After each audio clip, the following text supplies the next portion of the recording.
नमस्कार मंडळी, सुप्रभात. तर रविवार असला की आमच्या इथं काही ना काही वेगवेगळे पदार्थ चालूच असतात. तर आज होते मेथीचे पराठे आणि मेथीची भाजी. तर मेथीची भाजी आणि भाकरी कारभारी आणि मामांसाठी केली होती मी, आणि मुलांसाठी मेथीचे पराठे, कारण की बरेच दिवस झाले होते मेथीचे पराठे मी केले नव्हते.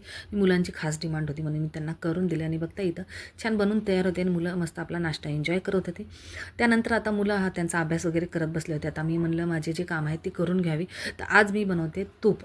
तर गेल्या 5-6 दिवसापासून दुधावरची जी साय होती ती मी जमा करत होते, आणि डब्बा भरून मस्त झालेला आहे. तर म्हणलं चला आता हे करून घ्यावं.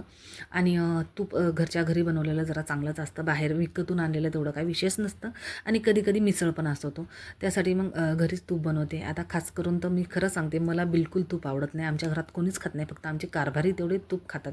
आणि सासरे खात नाही, मी खात नाही, लेकरांना पण नाही आवडत. आणि बनवते आता, कारण की आता घरचं तूप जे असतं ते कारभारी तर खातीलच, पण देवाला दिवा वगैरे लावण्यासाठी बी पाहिजे असतं. त्यासाठी मग होती ती साय मी जमा केलेली सगळी व्यवस्थित मिक्सरला काढून घेतली. त्यानंतर मस्त अशी लोण्याची गोळी करून घेतली, आणि छान 2-3 वेळेस पाण्याने स्वच्छ धुवून पुन्हा त्यांना पाण्यातून बाहेर काढलं समजा.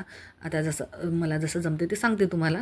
इथं बघू शकता तुम्ही, छान असं लोण्याचा गोळा करून तयार होता माझा, आणि लगेच पातेल्यात टाकला, ते ठेवलं गॅसवर.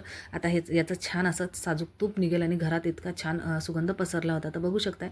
तर जवळपास 1/2 किलोच्या जवळपास तूप निघलं होतं, आणि डब्बा मोठा आहे म्हणून थोडंसं दिसतंय. आता संध्याकाळी मस्त चहा आणि खारीचा बेत होता.